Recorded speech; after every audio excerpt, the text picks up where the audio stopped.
that we once again address the blue-hatted elephant in the room. What was the elephant in the room?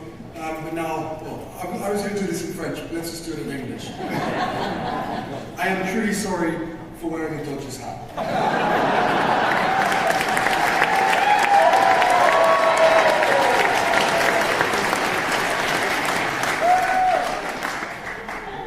No excuses, but there were two reasons for wearing it. First, our host that night, and those who haven't watched CTV News, this is important. First, our host that night was the owner of the Dodgers, and I believed it was a polite thing to do. And as Canadians, you would support that. Second, hang on. Second, the 900,000-watt floodlights shining down on an ever-increasing bald spot. And given that level of scrutiny, I think I'd even worn a Yankees hat.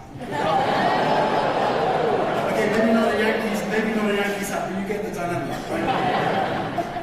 And as for my wife, well, she lived in Toronto for years and has deep affection for this city. So much so that many people around the world still believe that she is, in fact, Canadian. So I think hopefully you can forgive her, as a native Californian, for her Dodgers loyalty, even if just for one evening.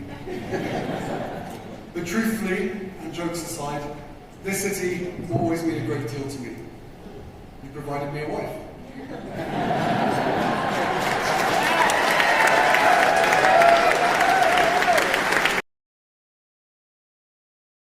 Prince Harry stepped onto Canadian soil with that familiar mix of warmth and purpose. The Duke of Sussex wasn't there for pomp or spectacle. He was there because he cares. Invited by the True Patriot Love Foundation, a respected military charity, Harry's visit to Toronto was everything the tabloids can't stand: sincere, emotional, and full of humanity.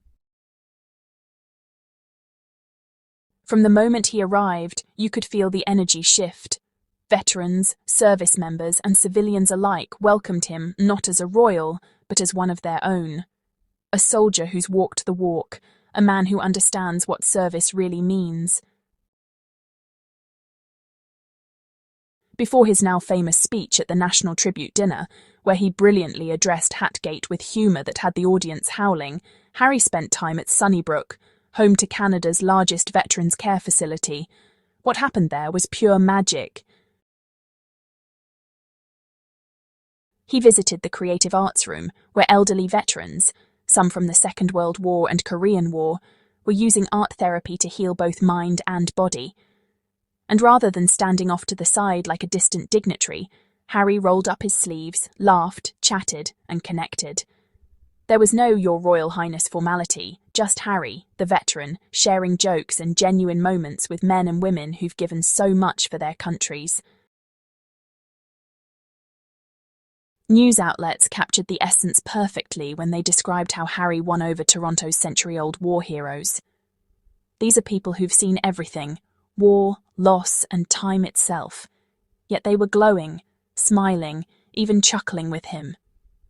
One veteran told a reporter that Harry was full of charm and kindness, and that he felt like he was talking to an old friend, not a prince. That's what makes Harry different. He doesn't perform compassion, he lives it.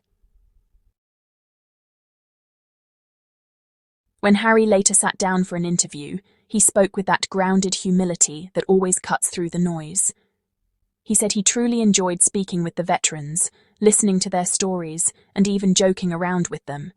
You could see the pride and joy in his eyes. This wasn't just another engagement to tick off a royal calendar, it meant something to him.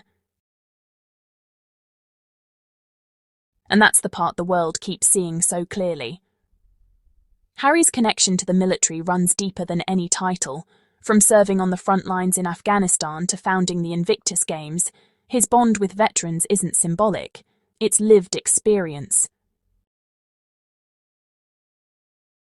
That visit to Sunnybrook really set the tone for his entire trip. It reminded everyone that, when Harry speaks about mental health, trauma, or resilience, he's not just reading from a script, he's speaking from the heart. Those creative arts sessions, painting, music, and storytelling, are honestly such powerful tools for recovery. And Harry didn't just stand by and observe them, he encouraged them.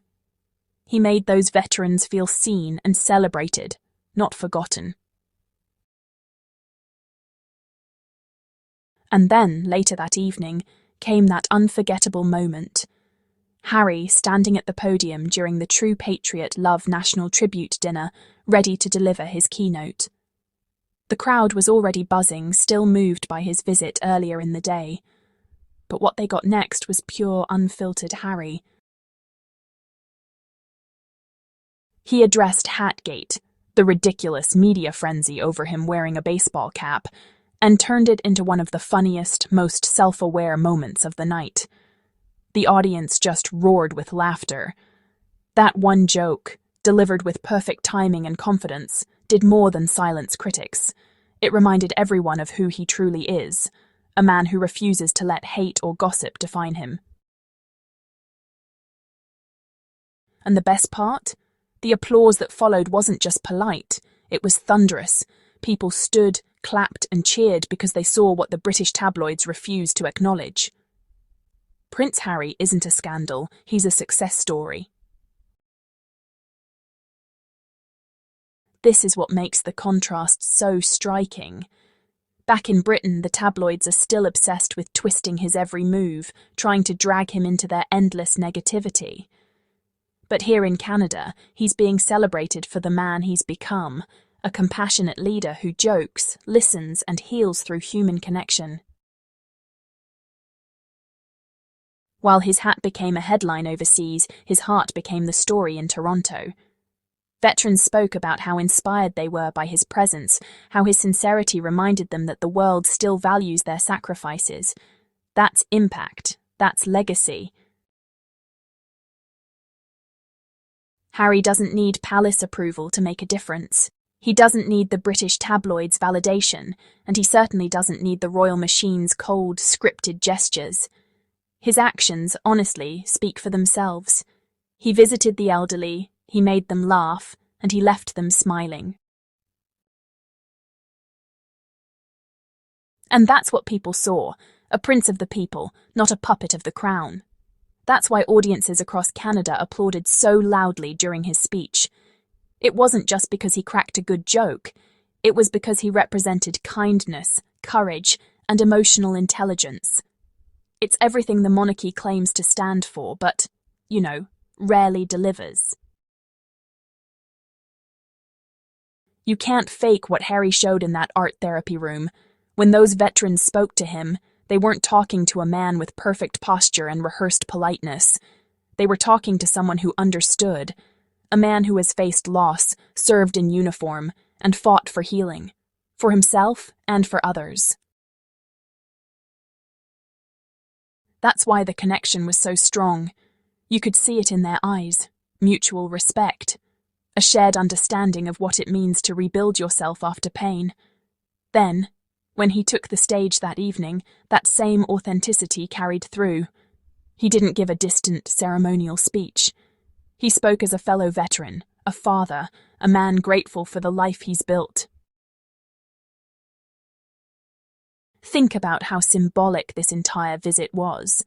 The British media spent weeks obsessing over nonsense, yet Harry flew halfway across the world to engage with century-old veterans, brighten their day, and amplify a foundation helping countless military families.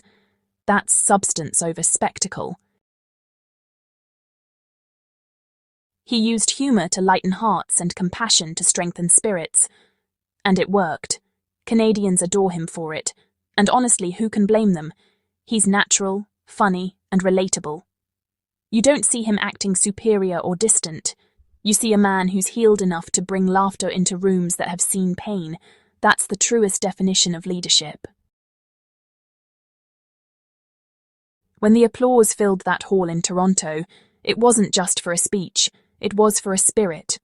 A man who rose above bitterness, who turned criticism into connection, and who keeps proving that grace always wins. Prince Harry didn't just address Hatgate, he buried it under laughter, kindness, and heart. And once again, He reminded the world that true power doesn't come from crowns or titles. It comes from being human, humble, and unbreakably authentic.